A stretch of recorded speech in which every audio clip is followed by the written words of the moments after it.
Davlat xavfsizlik xizmatining Temurbeklar maktabi harbiy akademik litseyida bitiruvchilarni mustaqil hayotga kuzatishga bag'ishlangan tantanali marosim bo'lib o'tdi. Diplom va ko'krak nishonlarini olish uchun belgilangan joylarga qadam bos. Xizmat rahbariyati, faxriylar, ustoz murabbiylar hamda keng jamoatchilik vakillari ishtirok etgan tadbirda bitiruvchilarga diplom va ko'krak nishonlari tantanali ravishda topshirildi. O'zbekiston Respublikasiga sadoqat bilan xizmat qilaman.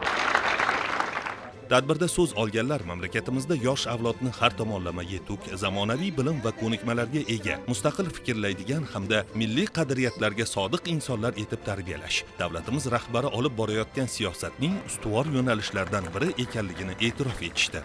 Bugun men to'ng'ich farzandim Temurbeklar harbiy akademik litseyida bitirish marosimida qatnashdik. Shu fursatdan foydalanib davlatimiz rahbariga, davlat xavfsizlik xizmati rahbariyatiga, Temurbeklar harbiy akademik litsey rahbariyatiga o'zim minnatdorchiligimni bildiraman. Shu farzandimni shu 2 yil davomida ular ko'pgina shu bilim, tarbiya bilan yetishtirishdi. Mana bugungi yutuqlarda ularning katta hissalari bor. Bolam men o'zim kutgandan ko'ra ko'proq natijaga erishdi deb bilaman. Bugun men uchun juda ham unutilmas kun. Ushbu nufuzli maktabni bitirar ekanmiz. Biz davlatimiz rahbariga va xizmat rahbariyati, bundan tashqari maktab rahbariyatiga o'z minnatdorchiligimizni bildiramiz. Bizga yaratilgan shunday shart-sharoitlar, qulayliklar va berilgan bilimlar uchun minnatdormiz. Biz kelajakda davlatimiz ravnaqi va uning rivojiga o'z hissamizni qo'shish uchun barcha sa'y-harakatlarimizni ayamaymiz.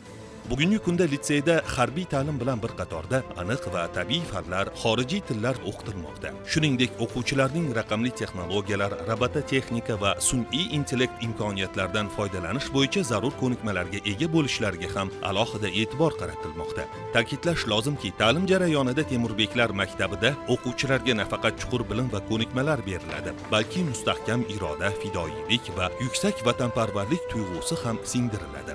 Zero ana shu omillar ularning kelgusida mamlakatimiz xavfsizligi, taraqqiyoti va farovonligi yo'lida munosib xizmat qilishlari uchun mustahkam poydevor hisoblanadi.